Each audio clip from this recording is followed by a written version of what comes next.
the question, what if? Time, space, reality. Excitement? I am the Watcher. I am your guide through these vast new realities. Look, buddy, anything sounds impressive when you use that voice. I am the Sin Master. I am your guide through these vast inconsistencies. See? What if? Roll commercials. We're not even out of the opening credits yet. Also, why the question mark, Marvel? I mean, if you drop the ellipses, it could be a complete sentence, but once you add those, it indicates there's more of a sentence to come, which means the punctuation should follow the sentence. This should either be, what if, or if you want to get really freaky and indicate the return ellipses, what if? This just looks like a question mark that accidentally has 4 downstairs tittles. That's right, I said tittles. At humanity's darkest hour, a skinny kid from Brooklyn became Captain America. Using your precious little storytelling time to rehash movies we've already seen. The show isn't called What Was, Marvel. Bring on Swole Carter already. Agent Carter, wouldn't you be more comfortable in the booth? That's the moment that created a new universe. Except things must have already diverged, because in the version we've seen, Steve was already in the harder, better, faster, stronger machine, and this Colonel looked a lot more like Stranix from Under Siege.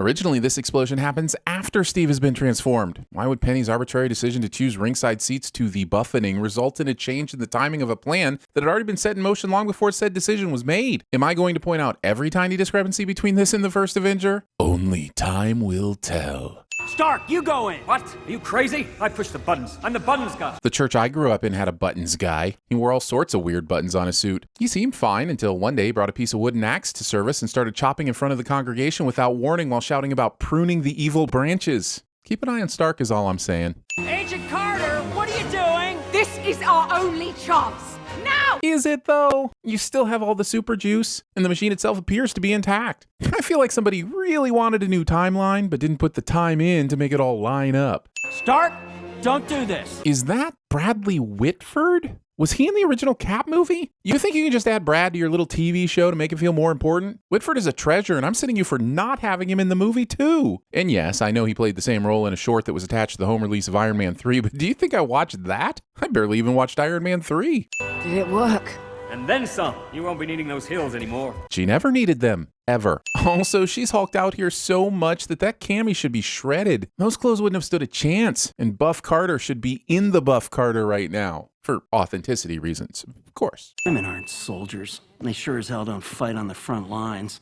They might break a nail. Colonel Flynn survives this. Seriously, Colonel Flynn is such an asshole in this show, they might as well have named him Colonel Asshole. Colonel Hole? Coloneloscopy? Not according to Colonel Flynn, that weapons grade moron!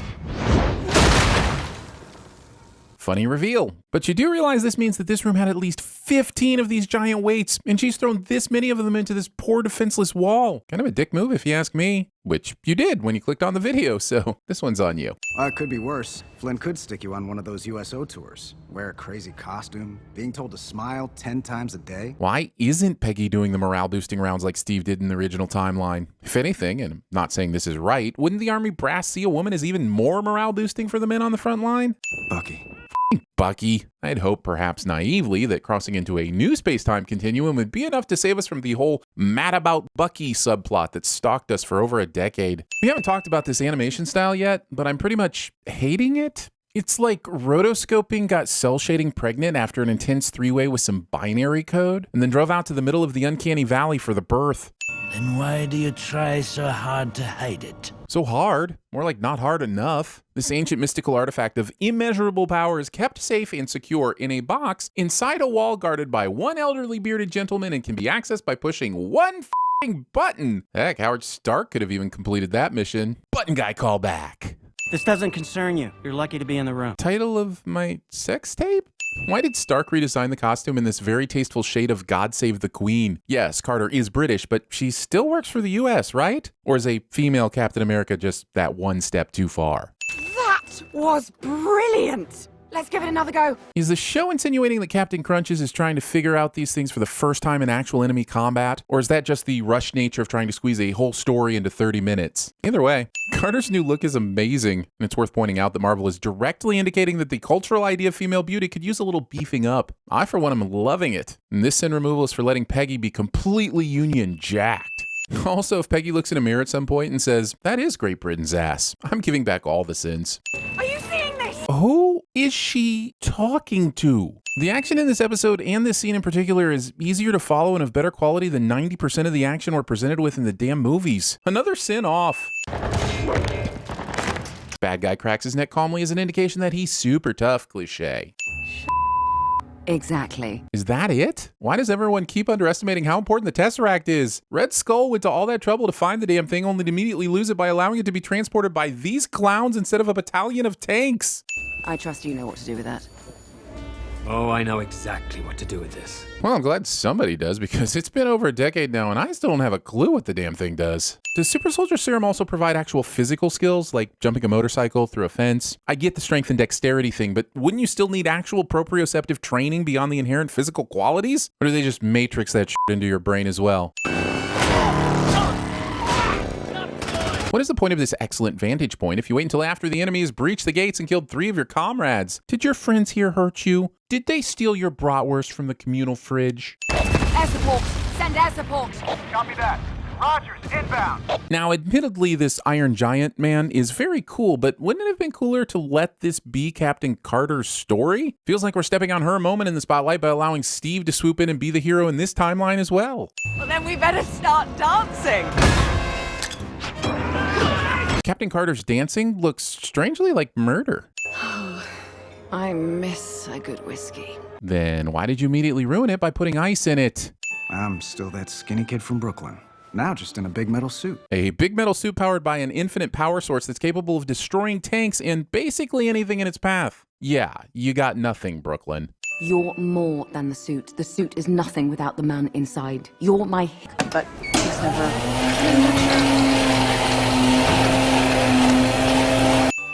Hey, Barnes stole a Jeep. Grand Theft Snog blocking. Honestly, I have no idea why Bucky and these other 5 guys are even needed on this mission. If the $60 million super soldier in the Infinity Stone powered suit of armor can't handle it, I fail to see how Steven's other love interest and his buddies are going to make the difference. Something about this smells as fresh as 3-day-old fish.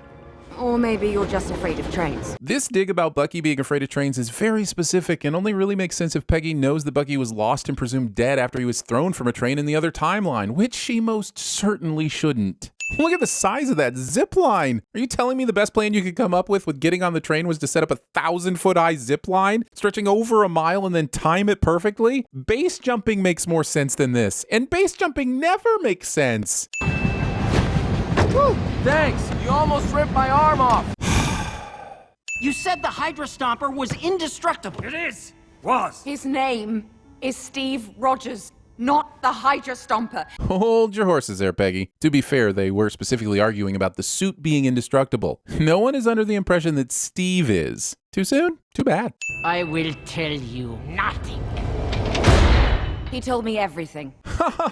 Implied torture tactics. Oh, you rapscallion. Come on, Howard. We might need someone to push a button. Button guy call back. Ours was funnier. If this is the big Hydra hideout, why does its external defenses consist of only half a dozen soldiers, an uncoded gate release button, and 0 sentries? Where are the damn tanks? Where are the snipers? Why is Castle? Who needs a plan? I have a shield. A shield is not a plan. What if Howard Stark was excellent at TVSins? The champion of Hydra has risen! Your super powerful ultimate champion world dominating being from another dimension sure looks suspiciously like an octopus. So no plan B in the event that you were unable to communicate with this extra dimensional creature, thus being unable to immediately bend it to your will? You just get squished? Alrighty then. Stark was right. Indestructible. Steve!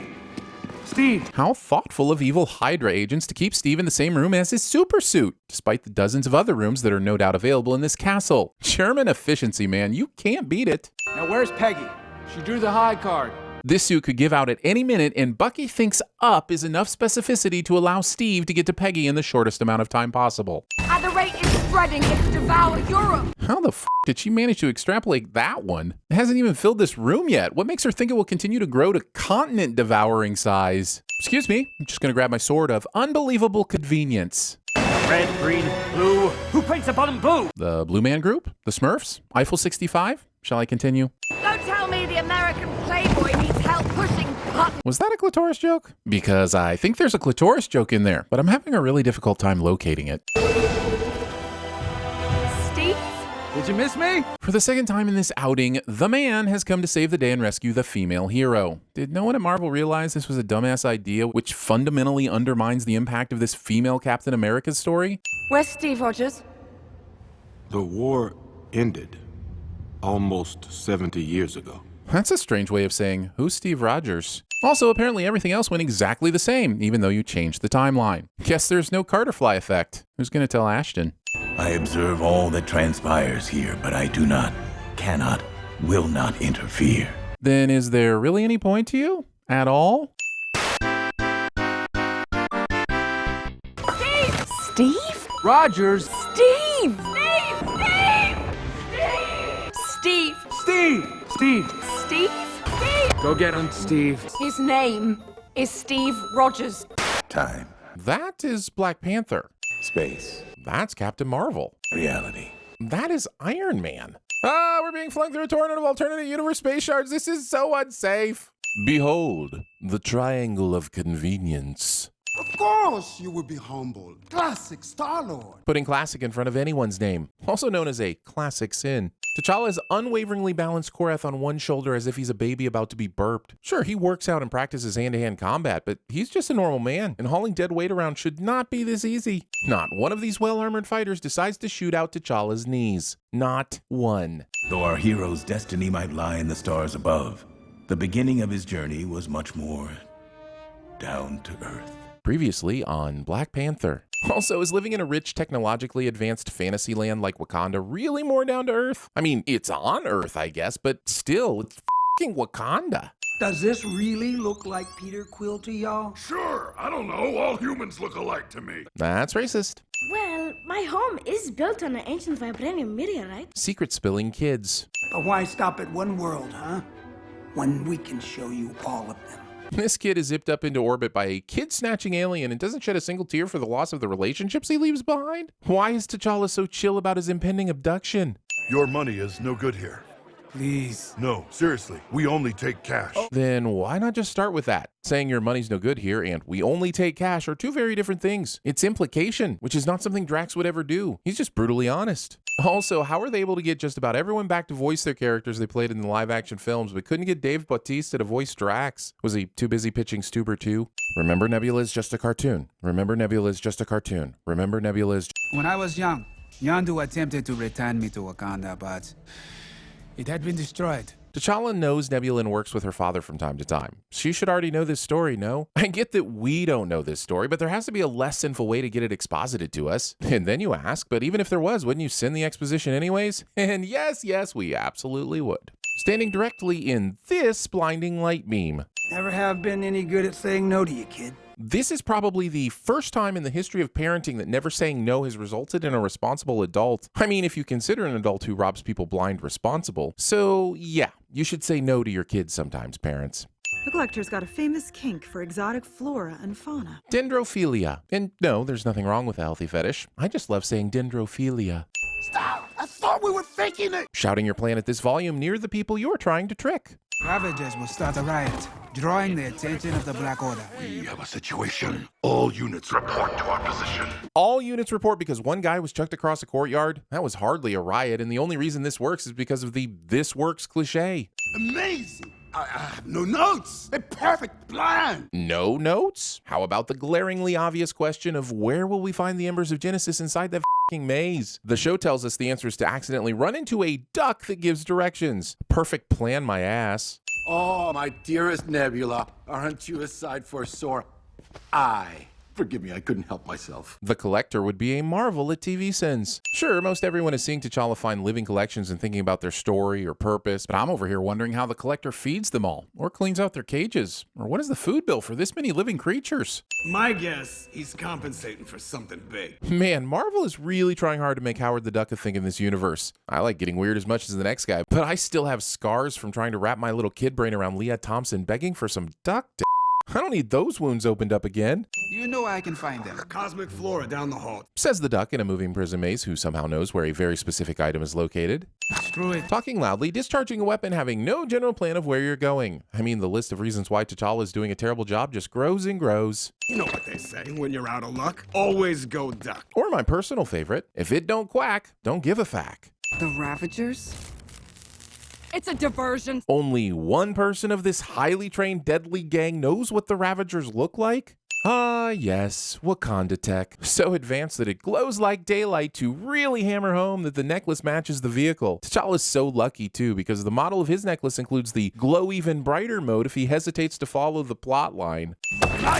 I mean, T'Challa is correct, but he can't possibly know that yet. The homing beacon could have been sent years ago, and Wakanda could have still been destroyed. Both things can be true. You don't belong down there with them. You belong up here with us, with your family. Justifying kidnapping. All a distraction, providing me the necessary cover to obtain this.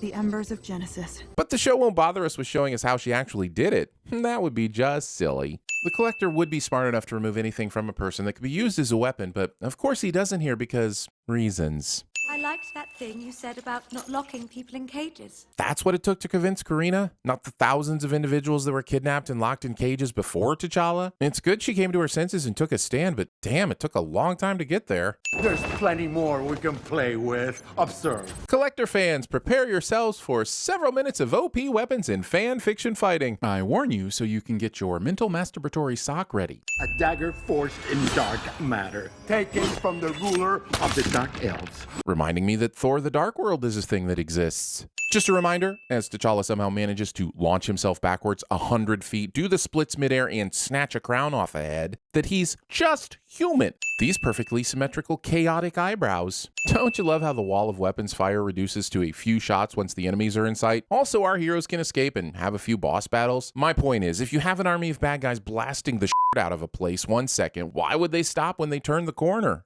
First, if Yondu had just put the whistle missile through the Collector's head, this would be done by now. Second, did he just knock off Hela's helmet and it shatters? What sort of lame, powerful helmet takes a tumble off a noggin and disintegrates? See, kids, this is why you never eat watermelon seeds. You think this can contain me? At this point, I'll believe whatever you show me. Thanos is decent, Nebula is a blonde, pressing buttons on an arm cuff you've never used before can open a very specific door to the nearest nifty jail cell. None of this matters because it's not in the timeline I've been investing in, and I f***ing hate it. The Collector magically has the bracelet back on that Yondu took off of him.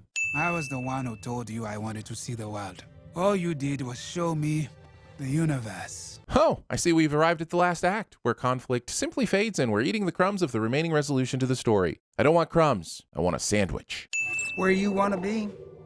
That's the question, isn't it? Better question, how did he know which button was the Show Me the Earth button on a Wakandan ship? But that's a story for another day. Is it a story that will almost entirely be people saying, trust me, this thing we're doing is super hard, and then skipping over how they managed to actually do the hard things? Because I just watched that episode. I'm not interested in round 2. I see Marvel has learned nothing from their titling mistakes in Captain America Civil War. There was an idea to bring together a group of remarkable people. I know, I've heard the speech. If your characters are getting tired of the recaps and references, imagine how your audience must feel about them. Also, finishing someone else's sentence. People need to quit thinking that it's cute because it's not. It's just f***ing annoying for the initial person talking and anyone listening to the conversation. Letting your signature Iron Man scene be an homage to Iron Man 2. And I know that's the time frame of when all this is taking place, but what if there was no Iron Man 2? Did I ever tell you about this one time I actually recruited a Russian assassin to join my American covert ops team? Sounds like an interesting story. Certainly an idea worth exploring. Perhaps in a movie? Marvel should get right on that 10 years ago. Then you should know I'm not afraid of a big swing. I wish this show wasn't afraid of a big swing. Then we might get some storylines a little more interesting than, what if this character was replaced by this character? Sir, I'm going to have to ask you to exit the donut. Is Stark truly inside the donut, though? I mean, is the hole in a ring donut truly a part of its whole? Or is it simply the acknowledgement of an absence of donut? Was it ever truly whole to start with? Is it more or less whole with or without its hole? Damn it, Marvel, give us the answers we truly crave. What'd she just do to me? I'm pretty sure Romanoff just poked you without your explicit consent. Since you're about to die a horrible death, Stark, we'll take care of the sinning. Don't you worry. I'm the Watcher. Hold on. Are we getting treated to 2 narrated exposition dumps in the first 5 minutes? Jeffrey, right on. This wasn't me. I know that. but S.H.I.E.L.D. has protocols, so my hands, like yours, are tied. Actually, I don't understand this at all. Romanoff will take the syringe to Dr. Ross and find out that the serum was never even injected into Stark. This should have been easily detected by S.H.I.E.L.D., CSI, or whatever they have, and should have resulted in further investigation into the matter. They are charging Romanoff with a crime and wiping their hands way too quickly. Glad real-life authorities never do that, right? Right? Here, mind holding these for me? Of course, What? Even though the guard is only fooled by this for 1/19th of a second, he is still fooled by it for precisely 1/19th of a second too long. I never did get what he sees in her. Sure, she can land a punch, but only because people don't expect it. That's Black Widowist. It's always fun to watch Black Widow kick some ass, but once again, we have an action set piece with a large group of guards attacking the protagonist 1, maximum 2 at a time, instead of immediately overwhelming them with sheer superior numbers. That doesn't sound ominous at all. It's been happening all night. The artifact has a bit of an attitude. Or maybe it's just a storm? Also, no one can lift it. Not even Jackson. And he does CrossFit. Do you mean Chris CrossFit Jackson? Do you know he's also vegan? And that he doesn't own a television? Great guy, super humble. He's a Caucasian male, mid-20s, with really great hair. Excuse me? It's an accurate description. No, it isn't. Yes, Chris Hemsworth is about as close to being objectively beautiful as is humanly or Asgardianly possible, but Fury is right to be outraged here. Great hair is not a remotely helpful or appropriate descriptor. He's making a move on the hammer. One shot, one kill, sir. Just say the word. Why go for a kill shot at all? Wasn't the idea to find out more about the hammer from whoever came to retrieve it? I swear I didn't shoot. Your arrow would indicate otherwise. Nick Fury would be excellent at TVSins. This doesn't make any sense. I don't slip. I don't misfire. Vanity. What's the word on our intruder? Dead. From an arrow? How did a damn arrow kill Thor? He's a god. The man was hit with a fucking neutron star, for crying out loud. An arrow? Fuck off with your nonsense. Even while rotting, he smells like lavender. Really? This sudden obsession with Thor's beauty and appealing olfactory presence is understandable, but slightly creepy. I don't remember anyone sniffing him the first time around. Maybe that's the real sin here. Dr. Ross, not sure if you remember me, but... I used to sound like Scarlett Johansson, and now I sound like Lake Bell doing an impersonation of Scarlett Johansson. Well, your injector's clean, and there's no traces of lethal pathogens of any kind. What the college medical clinic resident told me after my STD test somehow makes its way into this episode. I got bad news and worse news. You in a secure location? Not currently. Barton's dead. What was the point of asking her if she was in a secure location if you're just going to go ahead with the damn news anyway? Also, if you're going to inform someone that their friend and colleague has just been murdered, maybe don't preface it with a quippy, I've got bad news and worse news. Go get him, boss. Professional sideline cheerleaders.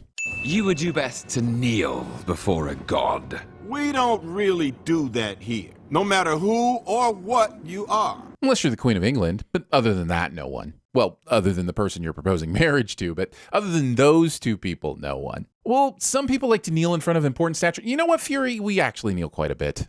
I am Loki, Crown Prince of Asgard, the rightful king of Jotun.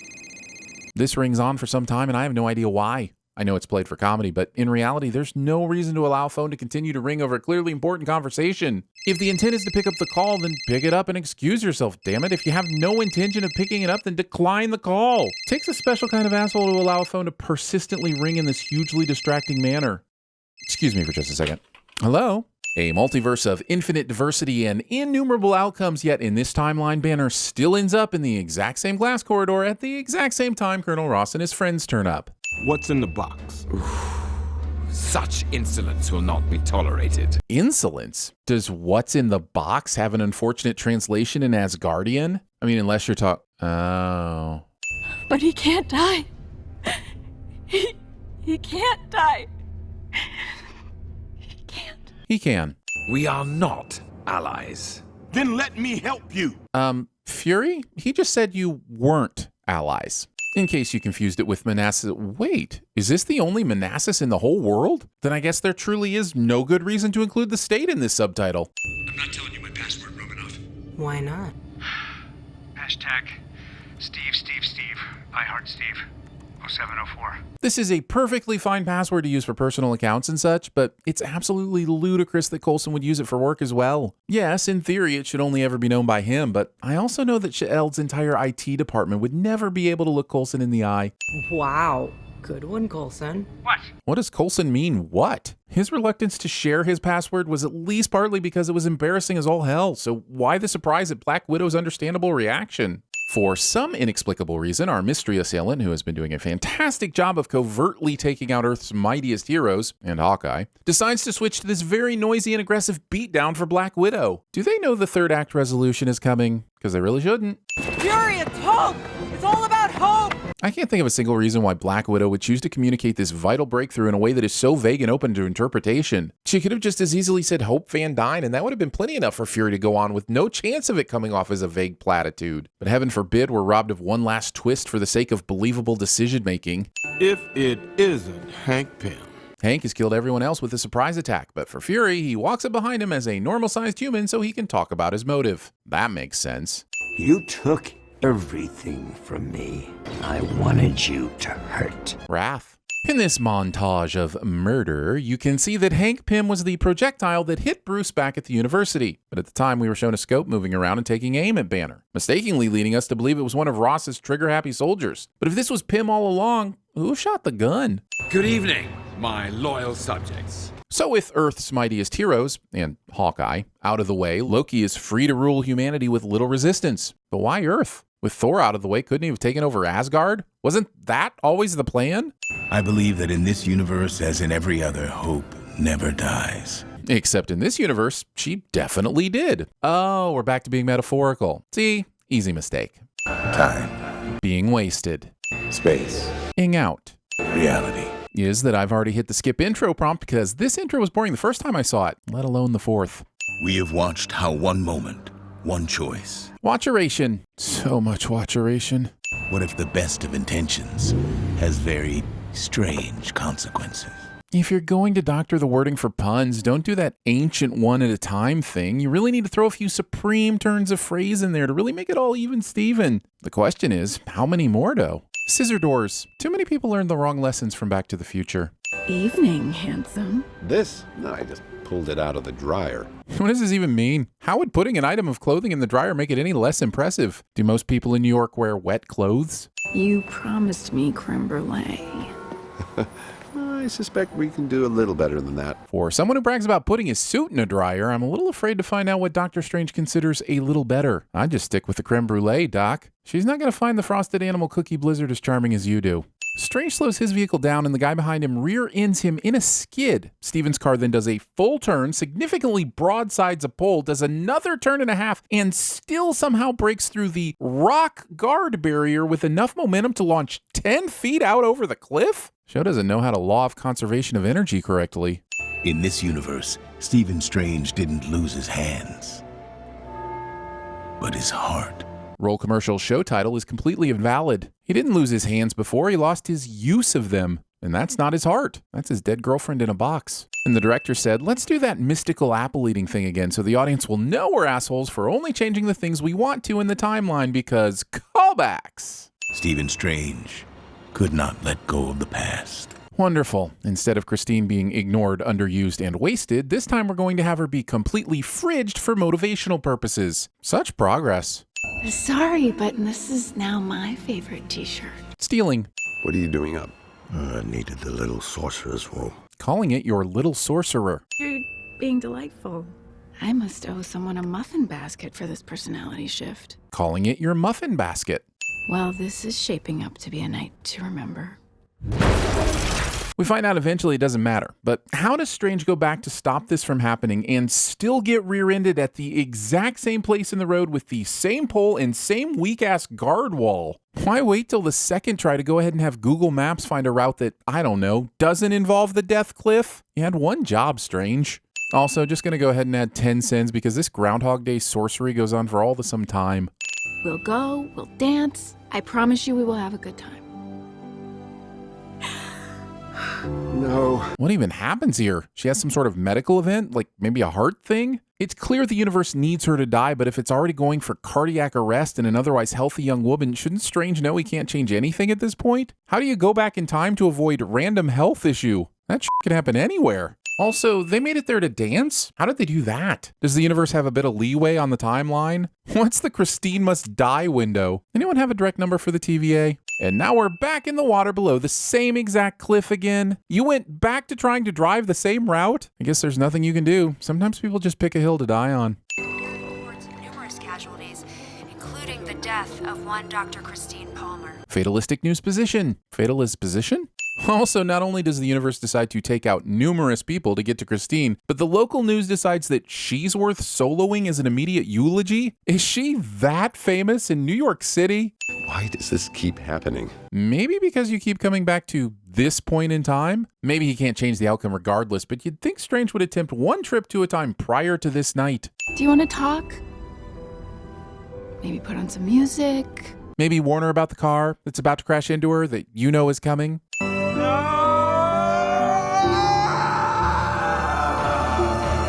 No.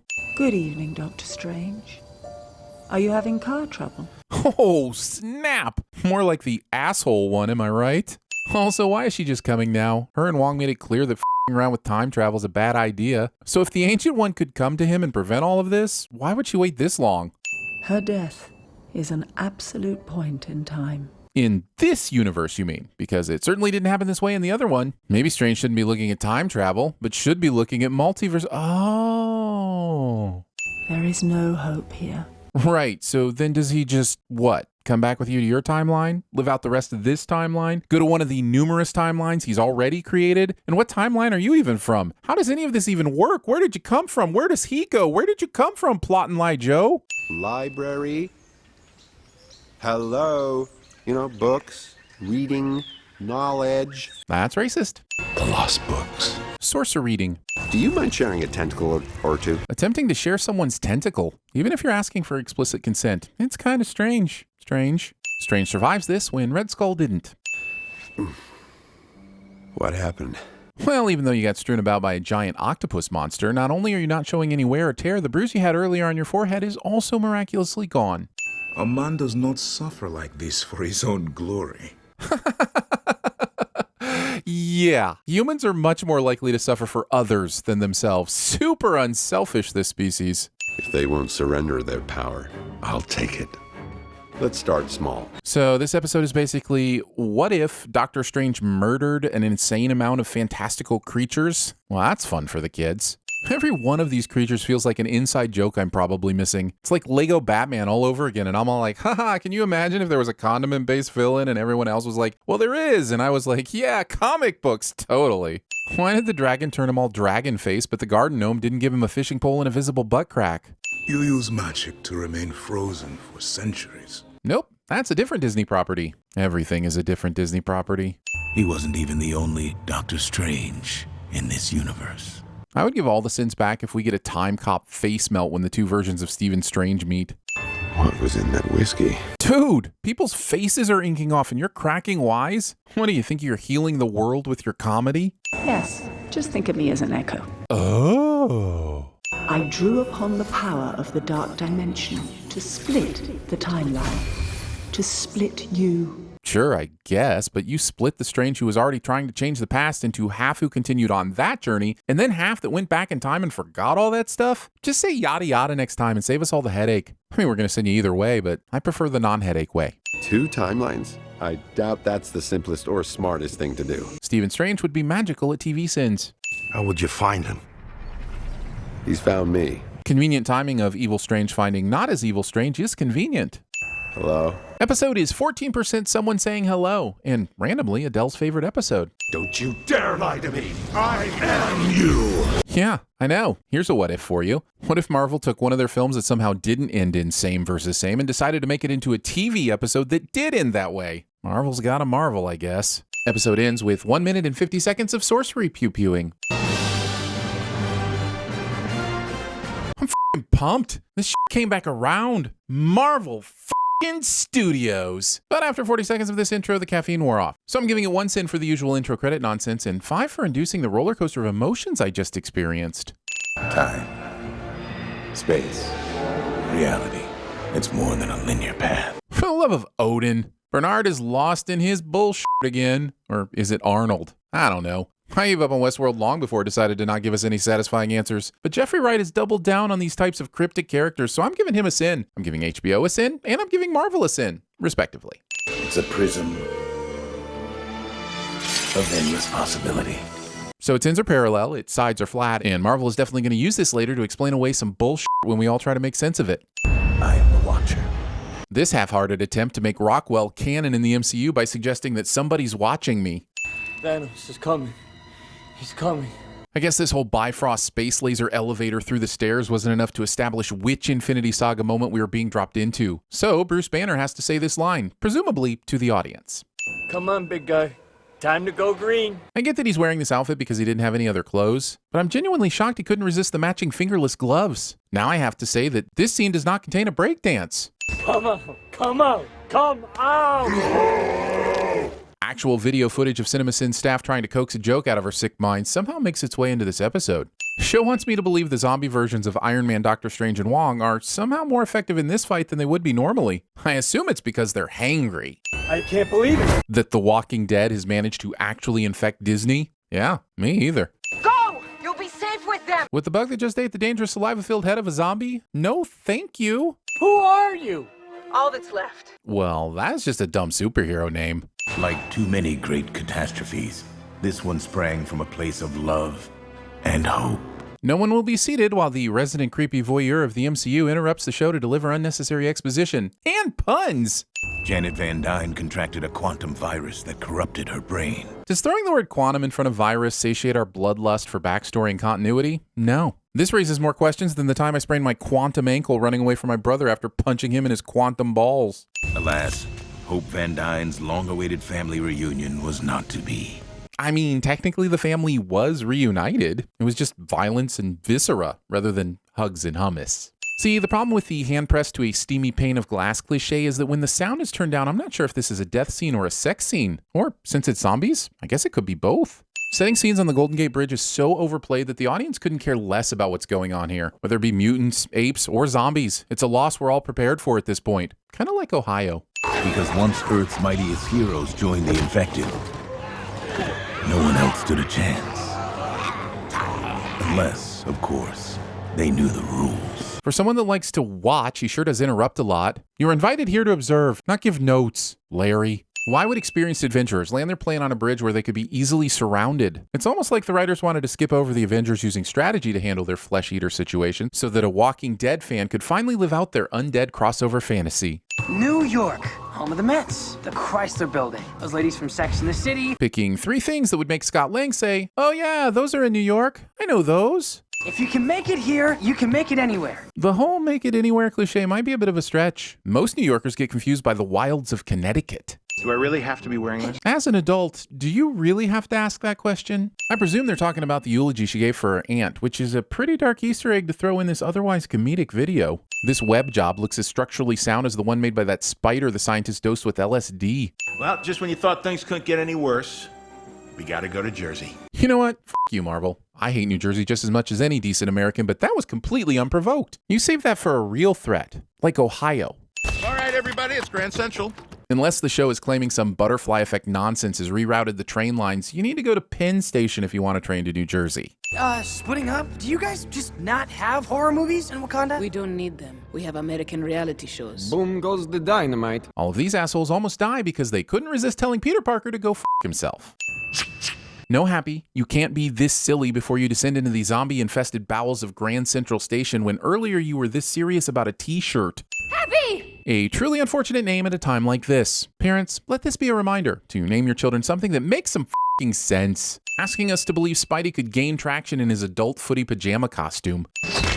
All the other Avengers have kept their abilities despite their zombie transformations. Then Hawkeye misses 2 out of 3 shots he takes at Sharon. Marvel is definitely playing least favorites. That was your friend. Sorry about that. I should be sad, but I'm not. After watching Falcon and the Winter Soldier, I can't tell if that was a comedic quip or if Bucky was unpacking some seriously nuanced feelings about his relationship with Sam. Show wants me to laugh cry, and I will not do it. I will not. There are so many Deus Ex Vestis moments in this show that I'm pretty sure the Cloak of Levitation is the strongest Avenger. Whoever made the glass for this subway needs to be sued for poor craftsmanship. If a brittle zombie can punch through, the manufacturers f***ed something up pretty badly. So the list now is 1. Survive, 2. Sue. I think you've had enough, Cap. I'm not going to sin the fact that we see the Avengers get infected in San Francisco earlier, and it seems they've all made their flight back to New York. But I am going to sin the fact that half of them were at Grand Central Station the exact moment the normies showed up, as if this was just part of their daily commute. Bucky, you know how the shield works. Shoot the legs! I suppose everyone feels really confident about avoiding zombie saliva at this point, but why would flying directly into the mouth of the creature that can turn you into a walking nightmare be a wise move at any time? She gets what's coming to her, is what I'm saying. Guess this is the end of the line. I'm beginning to doubt that Sebastian Stan even had to record a voiceover for this show. It's like they recycled his dialogue from all his other MCU appearances. Hope, I think you're in trouble. Hope exploding through Sharon causes this wound, when all the flying through fool she was doing earlier didn't leave so much as a scratch. Can we really take that risk? It's not risk. It's hope. And anyone who's seen a zombie movie knows that that's the key to survival. Actually, it's both risky and hopeful. And anyone who's seen Zombieland knows the key to survival is cardio and Twinkies. The cardio helps you survive the Twinkies. Well, looks like our draft cars just got pulled. Bucky says something to remind us he was in World War II cliché. Oh, come on, Hope. It's not your fault. Lying. Smile. Smile for me, okay? Sure, use your last moments to say something that'll really f*** a kid up, instead of, figuring out a way to disarm yourself so you don't kill everyone with your smallness/largeness. Why is no one even slightly concerned about the giant zombie Hope is about to turn into? I know what you're thinking. That Futurama did it better? What I wouldn't give to get chewed out by that old grump one last time. I did it again. Zombie pun. No one thinks it would be a good idea to inform Scott that his partner and love interest, Hope Van Dyne, just died moments ago. They just let him continue on with the dad jokes. Sergeant Barnes, you will not find what you're looking for. Even if we ignore the super obvious shift in tone at the end of this statement, not a single one of these schmucks asks a simple why. Bucky just saunters off into the next plot point. Bucky is looking for transport in what looks like a morgue. According to these security logs, we're not the first to respond to Vision's signal. First rule of hiding the fact that you've been luring people to their deaths for the purposes of feeding your zombie girlfriend, delete the security logs. For a hyper-intelligent superbot, Vision is terrible at subterfuge. He's been keeping him alive to feed his zombie bride. Alive and bride don't really rhyme, but Bucky's flow had just enough rhythm to make this freestyle work. And to that, I say these characters are not treating this moment with the appropriate seriousness. Our powers are too strong. They've resisted the treatment. Oh. I must atone for what I have done.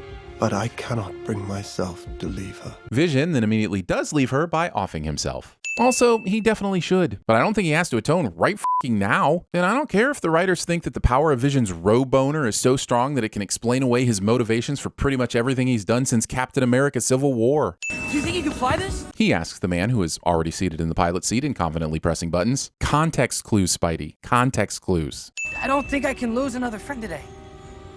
So, avenge us. Here, teenager, you solve it. Phew. Right at the end, they slip in the mountain of roach-crawling zombies cliche that we all have come to adore and respect. Yes, we sin it every time, but we haven't yet taken this intro to task for breaking the 1-minute rule yet. By the time we get to the actual episode, 1 minute and 45 seconds have passed. Almost 2 full minutes of preliminary logo lashing and title trouncing before we see a frame of new content. We've said it before and we'll say it again. You get 1-minute TV shows anymore and Cinny brings down the sin hammer.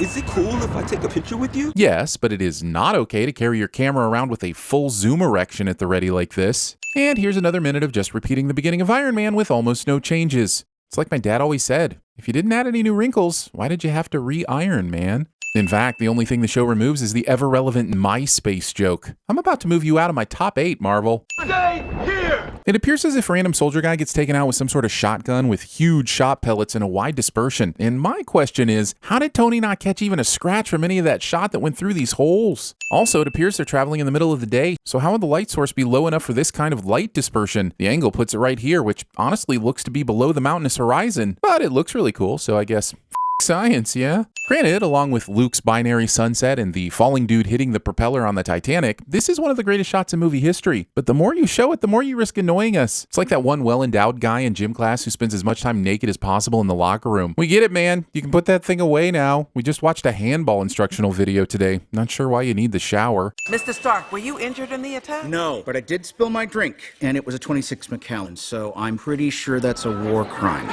Drinking a vehicle. Excuse me, sir. Harry Weddington, British Post. The British Post? That doesn't even exist. Sure, there was a tabloid called The Post that had a whopping 5 issues in 1998, but those crazy Brits called their mail The Post, so that doesn't even make sense. We're watching you, Harry Whittington. At least come up with a better fake name. Whittington. I think that's a real thing. It's just strange, since on the day of the attack, his unit was stationed 400 clicks away. Using the term click. Come on, to you military. You thought you could get away with going to the metric system by saying a cool word like click instead of kilometer. Not in my America. I never liked that guy. When did Happy turn into such an aggressive grouch? Is Happy named Grumpy in this universe? Are there other universes where he's sleepy or sneezy? Release the dopey cut. You're Butch, I'm Sundance, just so we're clear. Paul Newman shaming. It's just my doctoral thesis. I developed plans for an automated combat drone. An easily searchable MIT doctoral thesis in a database that Pepper somehow hadn't been able to find? Bullshit. You saved my life. I'd like to return the favor. And giving him a job wasn't enough of a returning the favor for you? Worst case scenario, we'll end up with the world's most expensive Gundam model. You joke, but that model is about as Gundam as it gets. They probably told some lackey to design something that felt like Gundam, and they were like, or I could just upload an actual Gundam and spend the rest of my day shopping for hard-to-get 4K steelbooks on eBay. Great! Delegation drink breaks, swipe and scrunch, disco, dismemberment, sparks, soldering, staring, punching. Excitement? Oh, no foreplay, eh? It's a waste of time anyway. You take that back, sir. You take that back. Now that I know you mean business, we can move on to the good stuff. Which is why foreplay is so important. What are they teaching in schools these days? Killmonger, you got eyes on this? Killmonger! Ah, yes. Continue to vocalize your allies' names so enemies can easily hear. Smirt. So smirt. The amount of panic firing happening in these metal close quarters calls into question everyone's intelligence, including the writers who allowed the dumb to ricochet around the script. Stark R&D is no joke. This sonic taser thing is legit. Yep, Stark R&D will provide you with whatever story ammunition and plot armor you need. Need Black Panther to die? We'll bring back the sonic taser. It's like an easy button for squeezing a bunch of complex plot movements into 25 minutes. These entirely too large pockets. Sometimes the real world sneaks into our fantasy entertainment, and the loss of Chadwick is honestly making this Black Panther funeral hit on a pretty deep level. Sins off for a legend gone too soon. What do you say?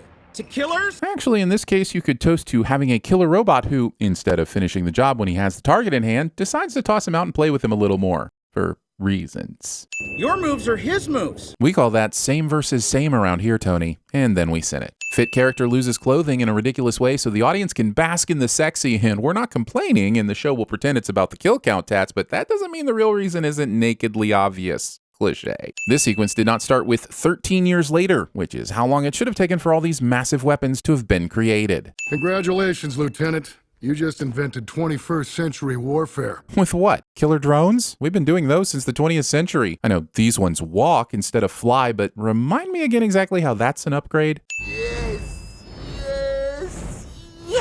Stealing Daniel Bryan's catchphrase. Wakandans are full of surprises. Wakanda vision. I come with a gift, an offering of justice. Sure, but how did you get in here? And why exactly are the Dora Milaje meeting you here in this oh-so-cinematic middle of nowhere?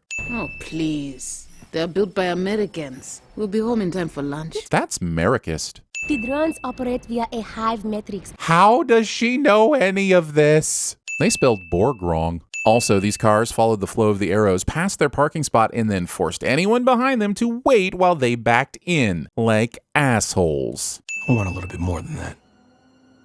A button? A button? The droids are cut off from whatever nonsense matrix they use, but this easy button key fob bullshit powers them up via a backup transmitter? Where? When? How? This episode is trying to do all the narrative work of a full movie, but the condensed runtime makes it all feel unearned and silly. A button? Force field shields powering up on one side and an army of droids with pointy heads easily deactivated on the other side? This Battle of Naboo's so hard I think Jar Jar just became an official member of the Avengers. Killmonger leaps from a ledge and lands on a war rhino at the front of the pack, and how exactly do physics work in Wakanda? Or better question, where did he jump from? There's no tall balcony behind him as he rides away. Also, I genuinely need a primer on Wakanda battle rhino use. They're all suited up for this skirmish with some battle droids, but in Infinity War, they left them in the stables? And yes, I know this is a different universe, but that doesn't make this any less confusing. Does Marvel even know how to end anything without a big fighter battle? When do we get the Marvel that ends with a rom-com wedding, or murder mystery reveal, or Bollywood dancing number?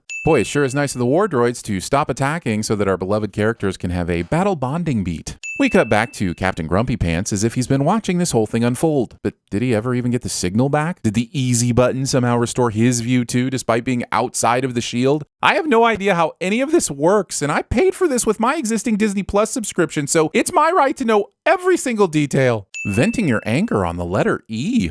I'm getting heavy screaming cowboy vibes off the Watcher here, and now I'm sitting the show for getting that. I'm gonna go with song stuck in my head again. With this herb, you shall become the next Black Panther. Drinking the purple stuff instead of the Sunny D.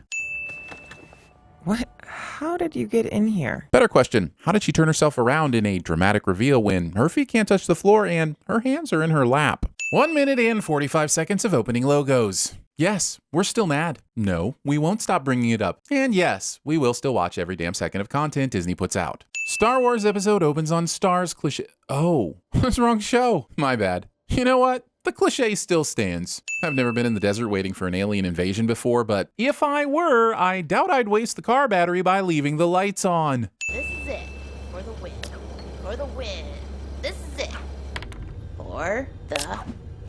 Yes! Prematurely celebrating every single shot until one eventually hits its mark not only makes a mockery of yourself, Darcy, but also of the prestigious American institution that is the game of Peanut Cup. After 7 episodes, I might be coming around on this animation style, but what I can't get past is the inconsistent effort that seems to go into creating the original actors' likenesses. I mean, this is a pretty spot-on animated version of Kat Dennings, but Jane Foster here looks like she was designed by someone who vaguely remembers Natalie Portman from something they were half watching several years ago. We're too late. The invasion has begun. Based on what? Okay, 2 years ago you saw the same anomaly wipe out a star, but how are you getting alien invasion from that? We find out later that Jane thinks this is humanity's first contact with aliens, so why would she leap to this instead of randomly occurring space phenomenon? Welcoming anyone to Vegas. I suppose if there's one place on Earth where a group of aliens can beam down directly in front of you, ominously threaten your dull life, and then pivot to an upbeat party vibe without question, it's Las Vegas. So the sin, as always, is pineapple shirts. More than battles won or lost, it's relationships that truly define a hero. It wouldn't be a true what if episode if some sudden expositional narration didn't put the hammer down on the story just as it's starting to build momentum. Go on, tell me the thing you could have told me during the opening credits instead of the exact same master marveling we've seen 100 times before. Odin sleeping on a penis-shaped bed. Remember, Heimdall will be watching. Wait, what? Why is this a surprise to Thor? Heimdall's entire gig is based around him being able to hear and see almost everything in the 9 realms. Well, until the plot needs him to turn a blind sword, anyway. Whose bright idea was it to keep the f***ing Infinity Gauntlet down here with all of the Infinity Stones already inside it? Do you want to get dusted? Because this is how you get dusted. We are going to the most backwater planet that not even Heimdall pays attention to. That is how this show is going to explain why Heimdall doesn't notice Thor causing havoc on Earth. Thor is just going to assume that Heimdall isn't paying attention to the most boring 11% of the 9 realms he's tasked with watching. And you know what the biggest sin is here? He's f***ing right. Yeah, have a drink. It never runs out. Hey guys, Carl Urban pulled out at the last second. Should we just cut his character out? Nah, we're going for a needless Easter egg record, so let's leave him in, but make sure he's completely silent. No one will notice except those pesky YouTubers. And who cares what they think? Huzzah! Huzzah. Shouldn't there be more lasers? Probing? A flying cow? Imagine being so whiny that you'd rather see a flying cow over alien species being beamed in from a dozen hovering spacecrafts. Imagine. Now slap yourself in the face and be grateful for what you have, damn it. According to my data, the first extraterrestrial to arrive was... him? Oh, shut up. The party arrived all at the same time. We all saw it. Ah, yes, the girl loses her mind over a handsome man flinging his hair around cliche. Next, you're going to tell me she abandons her research to party with the hot man, falls in love instantly, and gets petty about him not calling her immediately. Wait, that actually happens? F me, man. Add like 100 sins. expected him to look more like... Like what, E.T.? Unless like a Hottie McScotty? Beach Buddy Ken? Old school Abercrombie catalog? I could go on. I'd really prefer if you didn't, quirky McFlirty, comic reliefy, awkward Von Speaks-a-Lot. You can make first contact with, I don't know, that guy. He looks like a loser. Big talk coming from a brunette. Man, these forced Howard the Duck Easter eggs are like quack cocaine to some people. Not me, though. I'm nowhere near that maladjusted. Also, neither Jane or Darcy, who have never been exposed to alien life, think twice about this wise-quacking duck in a suit. Topaz, what do I always say? I love cake. Yes, they actually managed to get Jeff Goldblum back to play the Grandmaster, and this was the best thing they could think for him to say. Did you do this all by yourself? Excuse me? I happen to be an astrophysicist with multiple PhDs. So, no? I now pronounce you Darcy and a duck. Anatodiphilia, The Hangover Part Thor. Led by the main instigator, Thor of Asgard, who's now taken to the skies. What?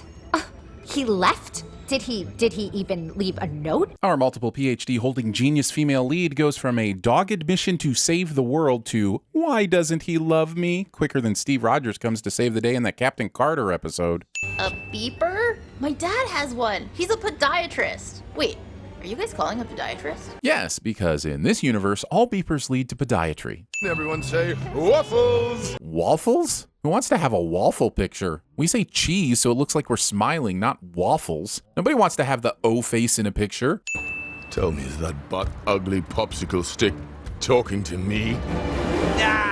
Characters pretend to be enemies to build tension but end up being friends. Cliché. Loki, you are the absolute best! Which is why Marvel will continue to put this character into as many scenes as possible. This particular scene allowed them to cross off audience wants to see Loki as a frost giant from their list. You're my brother from another mother, man. I mean that. I mean it. Brothers forever. Brothers forever. But why? And how? Why does a show feel determined to change everything and at the same time, nothing at all? Wasn't this alternate universe created precisely because Thor didn't grow up with Loki? Okay, maybe they became friends later in life, but again, I ask why and how? In case you confused it with France. Wait, why are the names of countries printed on top of the f***ing countries themselves? What an oddly specific consequence of Thor growing up as an only child. This one's for Fury. Captain Marvel eventually moves this battle out to the sticks, but regardless, she still decided to start this superpowered fight with a literal god in the middle of a densely populated area as if to guarantee maximum collateral damage. Still learning those Man of Steel lessons nearly a decade later, I see. Smooth move, bro. You just... Hammerang! Get it? Yes, we get it. And I will thank you to leave the groan-worthy portmanteaus to the professional, Bro Thor. Party foul, says the man who did the exact same thing to her only moments earlier. Ah yes, the same versus same battle where every blow means nothing and the tension is as dull as a butter knife. Yay. Ooh, Top Gun! You're Maverick! Is your ego writing checks that your skills can't cash? The ability to quote pop culture references does not make you intelligent. I mean funny. Who are you? Darcy, big fan. How can she be a big fan of someone she's never heard of? For all she knows, this is still Sahel's on-call podiatrist. You know, I've got a crown too. And we both like fire, right? Come on, let's see if we turn up the heat on this thing. A galmatophilia. Why do you insist on crushing my mellow? Loosen up, have fun, smile a little. Thor survives this. Ready to fire on your command. Fire in 5. Apparently, it's nearly impossible to have a finale to any kind of action-adventure story without deploying the bullshit countdown to destruction that is inevitably beaten in the nick of time. This time, it feels especially egregious, considering we have no idea why Maria is choosing to launch the nuclear strike early, and we also have no cause to believe that said nuclear launch will actually have any deleterious effect on either the intended target or the innocent friendly combatant. Stand down. We're done here. We never get to fire the nukes. Allowing one of your characters to lament the fact that they are unable to deploy environment-devastating, skin-melting, civilization-ending weapons for the sake of a punchline. My suggestion? Start in the corners, clean your way outward. If you start in the corners, how are you supposed to go outward? Aren't the corners the most outwardly point in most rooms? Honestly, Thor, I think you're better off without her help. Thor. Oh, hello, Mother. Welcome to our study group. I hope Heimdall gets an almighty Asgardian ass-whooping when Odin wakes up. Not only did he entirely miss half of the MCU congregating on one planet for the party of the millennia, he also set the Bifrost velocity to plot convenience so that Frigga's transit to Earth would take the exact amount of time that Thor required to clean up the entire planet and put together a complete f***ing syllabus to prove he was studying the whole time. You called my mother on me. That wasn't the cool thing to do. Jane's intention wasn't to rat him out, it was to warn Frigga that her son's life could be in danger, knowing that she would likely be able to intervene in some way. But I suppose we'll just gloss over that for the sake of establishing this romance that essentially puts this universe back to square one as if nothing happened, and then... Oh dear. Perhaps I spoke too soon. Wait, what? The biggest betrayal behind these extended opening credits is the knowledge that Marvel has a track record for slipping in Easter eggs or changing things when we least expect it. This means that you can guarantee the one time I decide to skip them, something universe-shakingly marvelous will happen. Like the sudden appearance of Boba Fett, the retconning of a key character death, or the long-awaited reveal of how Hawkeye's arrow was able to kill Thor that one time. We've seen this before. My thoughts on watching the opening credits for the 8th time somehow made its way into the episode. Black Widow and Hawkeye should be thanking their lucky stars that the Ultron bots like to play with their food instead of immediately cooking it with their pew-pews. I mean, come on. She's on a fucking motorbike and they can literally fly. Is their range really so poor that it isn't even worth them firing off a few shots? I'd be far more impressed with this admittedly incredible archery if I could actually watch Hawkeye do the math it would take to make these shots. From this point of view, it looks like he just blind fires them into the air, hoping that a favorable wind and a generous storyboarder will guide the arrows to their intended targets. Why isn't all of Hawkeye's armor and other clothing made out of the same stuff that the Cloak of Cloaking is made out of? Yeah, I'm sure there's some BS reason, like it's too difficult to make or it isn't durable enough to use as armor. And to that I say the following. We are in a universe containing actual wizards and sorcerers. The murder bots run in one at a time to engage in hand-to-hand combat instead of remaining airborne and unleashing a torrent of death from above, thus easily killing the squishy, non-superpowered human. Come on. I feel like you should know me by now. Puns aren't really my style. Did she just shame puns? Did she just shame puns? So you really think the secret to taking down Ultron is here? It's Russia, Hawkeye. Secrets were the national pastime. Be that as it may, Hawkeye's question still stands. I hope she's basing this hunch on more than just the stereotype that Russians keep secrets, because that's all the racist. The end of the world began with one man's dream. Show will spend the next 36 seconds expositing to us what we already know. In our universe, we beat Ultron. In this universe, Ultron won. I mean, it's in the dag-blame title, Marvel. Ultron, and skip. It's evolution. Only a primitive mind would fail to see the distinction. No offense to Ross Marquand, I'm sure he's a hell of a guy, but the best thing about Ultron is the voice of James Spader. So here's a sin for making an Ultron episode without using the spades. We're too late. He did it. Laura. Fucking Bucky. Oh, my bad. Sorry. Whenever a character wistfully exclaims someone's name in anguish, I appear to have been trained to assume it's Bucky. This one's on you, Marvel. Ultron appears to have gained the ability to apparate a badass cape at will, which seems like a perfectly valid use of the most powerful resources in the known universe. Listen, Skynet, I've seen the Killer Robot movie, and I gotta say, I really don't think it needs a sequel. Captain Marvel is a dick to T2. The methods that heroes choose to deal with big bads is so often baffling to me. Captain Marvel has the power of 1,000,000 nukes at her fingertips, so why does she even need Xandar's molten core to kill Ultron? Damn it, fly his ass into space away from the planet's population. Sure, he can still kill everyone from out there, but at least you haven't put him in a position where he can immediately explode the planet from the inside out. At last. Hey, guys, I know Ultron doesn't need an atmosphere to work, but sound does. He became aware of another. He became aware of the... I see you.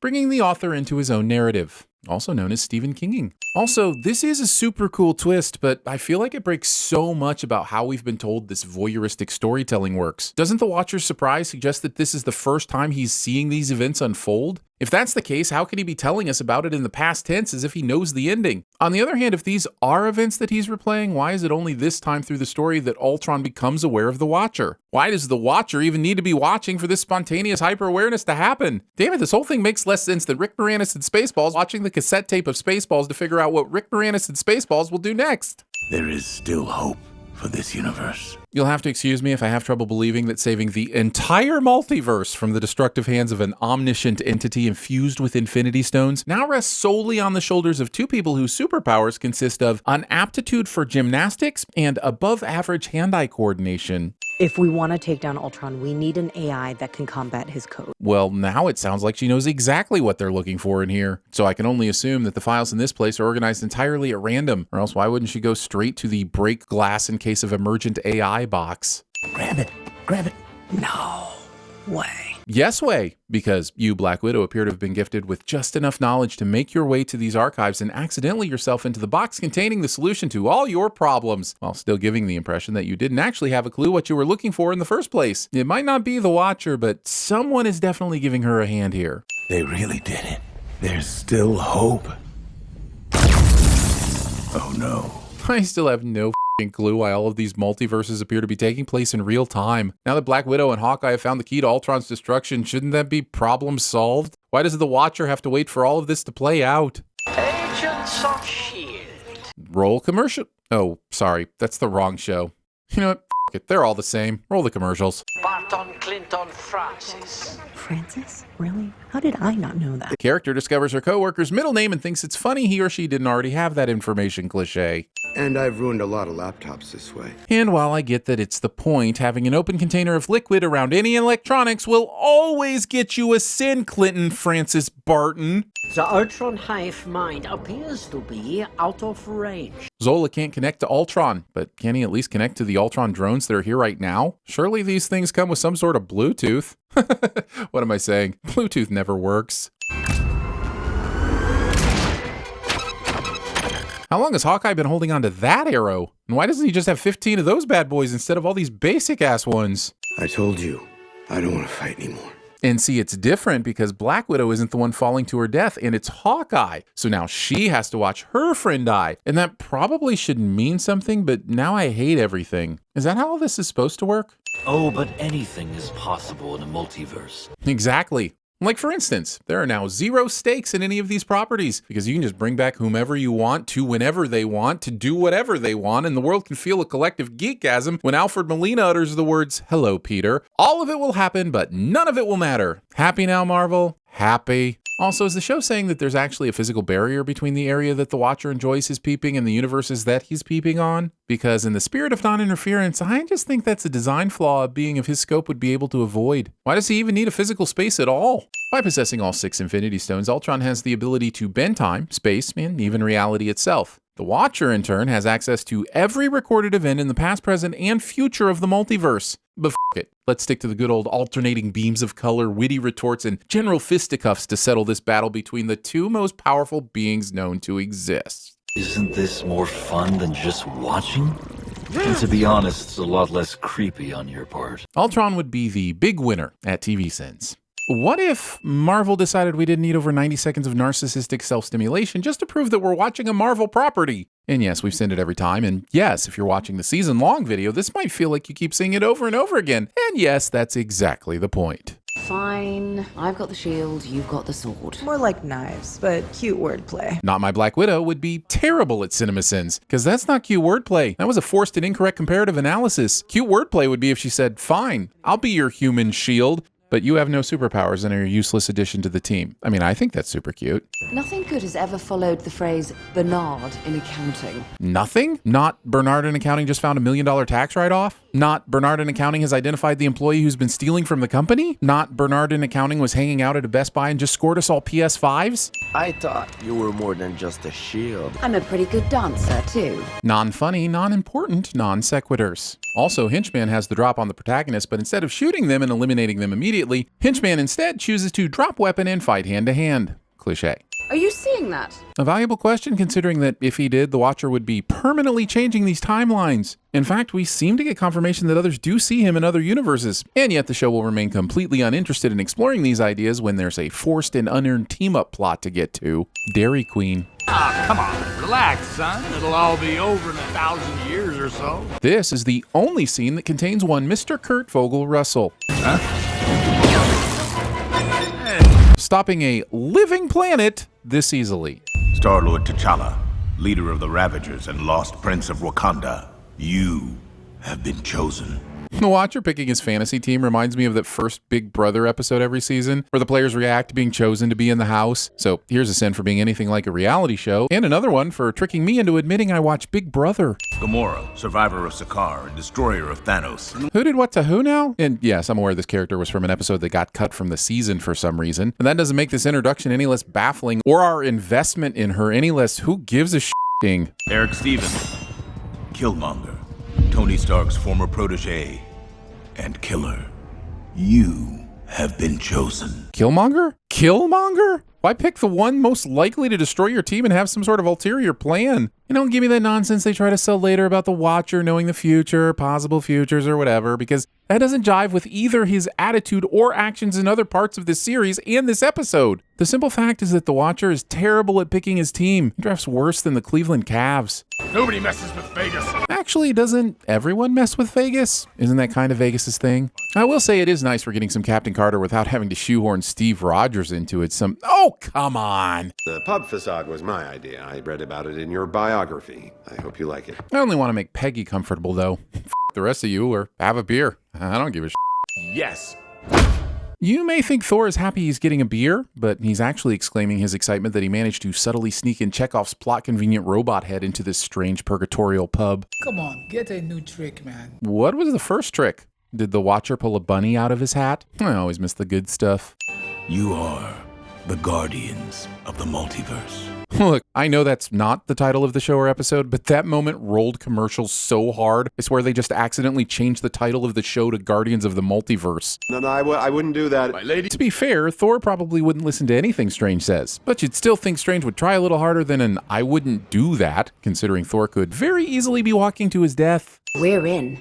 Mind telling us what we're up against? And make sure you say it loud enough and clear enough for the audience, who are probably mindlessly scrolling through TikTok right now, but might need a little bit of this exposition. 6 stones of near unfathomable power, each controlling an essential aspect of our existence. Infinity Stones, you say? Do tell. Also, you have to love the stones on Marvel to be like, hey, we want to combine our anthology series into a shared narrative for the final episode. How are we feeling about a group of superheroes teaming up to fight an evil power with access to all 6 Infinity Stones? This is just like the school year I turned in the exact same book report for every book, but just swapped out character names and titles. And just as lazy. Is there a universe of Chinese food that has alternate dimension delivery? Tommy's getting rumbly. Everyone said no Thor could be worse than Endgame Thor. And What If said, hold my ale. The chandelier survives this. Can I ask what happened? Same thing that happened to you. Love. Is love the codename of the super soldier serum? Because what happened to Captain Carter was the super soldier serum. It's a protection spell. You're welcome. And it will protect you from the most powerful being in the multiverse until the plot needs it not to. Now we know Doc's role in the Guardians of the Multiverse is to provide literal plot armor. Wait, how is Ultron using the stones outside of his universe? I thought we established that was a no-go in Loki. And yes, I'm aware one of the writers said something about all the universes becoming like one big soupy universe, and that Ultron was a powered being via the stone, so he wasn't technically using them, but that sounds like some sort of wishing for more wishes bullshit. Just admit you wanted a cool multiversal battle, so you broke your own rules, Marvel. Usually you people are much easier to kill. Yeah, here's the thing. They are easy to kill. You can literally rewrite reality with one of those stones, so just snap them out of existence and be done with it. As Yondu says, never doubt sticky fingers. Yep, the most cosmically powered being of all time undone by pickpocketing. God bless you, Marvel. God bless your little hearts. Also, oh no, not the Soul Stone. His only remaining abilities are to control minds, time, space, power, and the entire fabric of reality. Also, those aren't fingers. That's your palm. What? You've been hiding that the entire time? I know we've talked already about how great Thor would be at TVSins, but damn it, I should have just let him write the script. I could have spent the day catching up on I Know What You Did Last Summer. I mean, Love Island. Look, a Cyclops. Out of all the things that could help stop Ultron, the best Strange could come up with is zombies. Zombies? Even George A. Romero would tell you that's a terrible f***ing idea. There are 3 people you trust in the universe, and I count myself lucky enough to be one of them. Well, we must be close. I believe the term is BFF. And I believe the term is BSS. Someone drops in and the only thing it takes to trust them is, let me make sure I have this right, they tell you to trust them?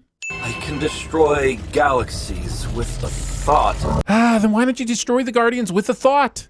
I'm done pointing out all the stupid ways Ultron is not using his powers to end this quickly, like puny pew-pewing the Duvengers instead of just manifesting a 1,000-foot arm and grabbing the stone. But because the rest of this episode is basically a somehow even battle, I'm adding 50 sins here so I can rest easy tonight. Wait, what? No clue, man. You're on your own. Give him all you've got! Don't give him a chance to think! Yeah, this is so cool. She's punching him, and then she's punching him, and then she's... So now both of these time stones are fighting each other in the same universe? Beyond the breaking the rules part of this, if all stones could be used, why doesn't the Watcher just go snag the Infinity Stones from all other universes, and that way everyone can have their own matching set? I'm just saying there were a lot of options that would probably serve everyone better than this crew trying to karate chop Ultron to death. Deus Ex Machina. Gotta love it when your fancy restrainment spell depends on actual manual force to maintain it. Hope Chris Pratt doesn't show up. It doesn't feel over. Every single person's reaction to the movie Dune somehow makes it into the episode. The Crusher was designed to destroy the stones on my world. And your episode was designed to be in this season of the show so that any of this would make sense. But we can't always get what we want, I guess. Also, if the Crusher wasn't able to crush those stones, why did it give indicator lights for each stone as if it was accomplishing its goal? Is it in the habit of claiming it's done amazing things that it hasn't done? Stone Crusher should run for president. Now, isn't that convenient? This one's for you, Clint. Black Eye here shoots this arrow before Union Jack jumps from approximately the same distance. Arrows out of a compound bow can go upwards of 200 miles per hour. And Captain Carter wins that race by leaping from a building's rooftop? Also, Cap lands on the ground before Hawk Widow does, which somehow makes even less sense considering she spent a few moments playing piggyback with Papa Tron. Also, there are probably a good dozen easier ways to get the AI into Ultron that don't involve an arrow, but Marvel really wants us to believe Hawkeye served a purpose. Could someone explain, please? I gave him a virus. A nasty one. What if the ending of Independence Day made sense? Nope. No need to explain this. Just hold the robot head out and blammo, all the suit and powers just fly on over. If anyone questions it, we'll just call it nanotransference or something. They'll buy it all. Next question. Hydra never died. It just mutated. That explains the stomach face. It does not. Someone needs to attend to them. If that pocket dimension cracks, if they escape. I'll watch. Well, thank goodness Steven is able to watch. Who else possibly could have oversaw that task? It's not like watch is in any character's name or anything. Wait. Pulling a Saint Elsewhere. You're not my Natasha, but something tells me you have her spirit. Well, that was wrapped up nicely. Sweet. Mid-credit scene back in Captain Carter's world. This obviously means she'll be getting her own show without having to worry about Steve Rogers being forced into everything she... The Hydra Stomper? Yeah, and there's someone inside. Damn it!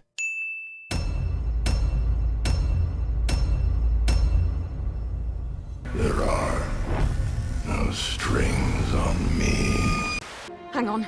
I'll be right back. I'll be right back! Hey, Vasquez. Have you ever been mistaken for a man? No. Have you? Is this nuclear? No. This sucker's electrical. Don't say it. Don't you say it. Left. Come on! Steve! Steve! You are who you choose to be. Hi. I noticed your glass was getting a little low, so I took the liberty of bringing you another apple martini. And I couldn't help but notice you look a lot like my next girlfriend. Thanks. Try to listen. So do you like Cuban food? That is sort of an oaky afterbirth. Hold it. Is this a kissing book? Tony Stark was able to build this in a cave with a box of scraps. Well, I'm sorry. I'm not Tony Stark. Son of a... That's gonna leave a mark. Look at me, sure. I'm the captain now. That's it. No more Mr. Nice Duck. I'm Mary Poppins, y'all! You don't belong down there with them. You belong up here with us, with your family. There's always room for family. I gotta get some of that green stuff. No, not that green stuff. All you did was show me the universe. I should have been a better father to you, Dewey. I wish I spent more time playing catch with you and less time training my body and mind to kill you in a machete fight. There was an idea to bring together a group of... This guy single-handedly ruined the word mother. Do you know how hard that is to do? Then you should know I'm not afraid of a big swing. Meryl, swing away. So you like donuts, eh? And you know what they call a quarter pounder with cheese in Paris? They don't call it a quarter pounder with cheese? They call it a Royale with cheese. Before we get started, does anyone want to get out? Oh, Gil's in a lot of trouble. Wow. Even while rotting, he smells like lavender. And your father smelt of elderberries. Which is why I have to ask, what's in the box? What's in the box? Parkour! Michael, parkour! Parkour! Extreme! You never cared about hope. Hey, I didn't even know that motherfucker. I think you should just rush the podium like a contestant on The Price is Right. The price is wrong, bitch. We're okay. You're okay. You're gonna be okay! Say the word, Christine, and I will give you the world. You want the moon? Just say the word and I'll throw a lasso around it and pull it down.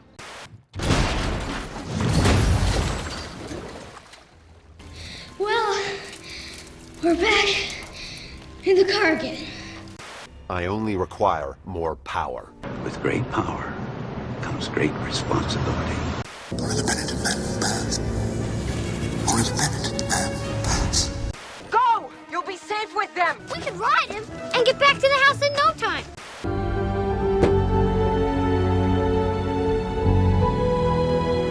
Do you guys just not have horror movies in Wakanda? What do you mean, you people? How do you stay so upbeat? I can charm dogs, gypsy witchcraft, and those I can't charm I can kill with my own hands. No! Kelly Clarkson! You lured innocent people to their deaths, all in the name of love? You can make any story work. I once convinced a woman that I was Kevin Costner. Blue! No!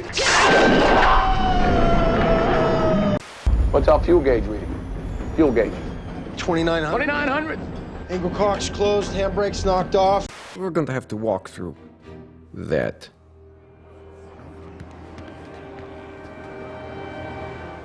Nibble my ear, for luck. Don't you worry about that. I brought receipts. Thank you. And this is my receipt for your receipt. We'll be like Butch and Sundance. Well, the way I figure it, we can either fight or give. If we give, we go to jail. I've been there already. Oh, no foreplay, eh? You know what? It's a waste of time anyway. No. No more foreplay. Ouch time.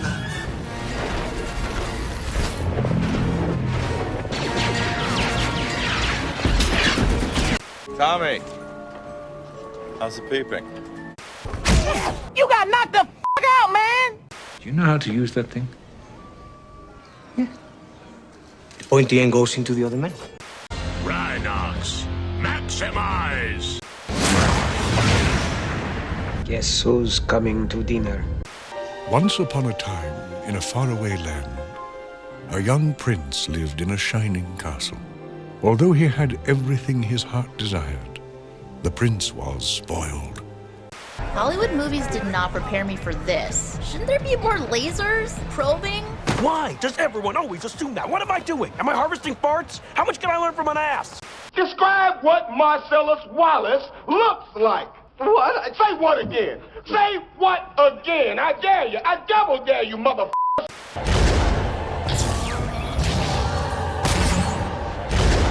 Yeah, but your scientists were so preoccupied with whether or not they could, they didn't stop to think if they should. I'll chase him round the moons of Nibia and round the Antares maelstrom and round perdition's flames before I give him up. Hi, everybody! Hi, Dr. Nick! Engage no contact protocol. No hand shall touch my body.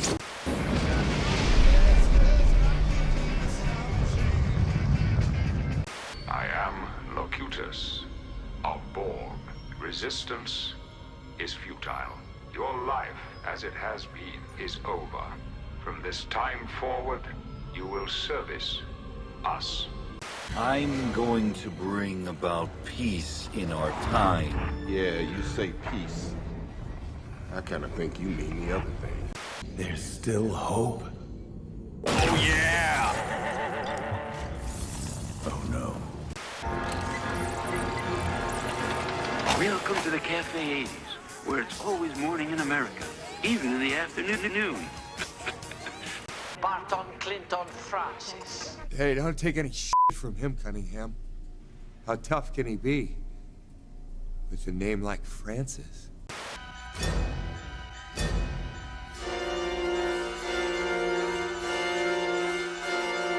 When you die, I'm going to laminate your skeleton and pose you in the lobby.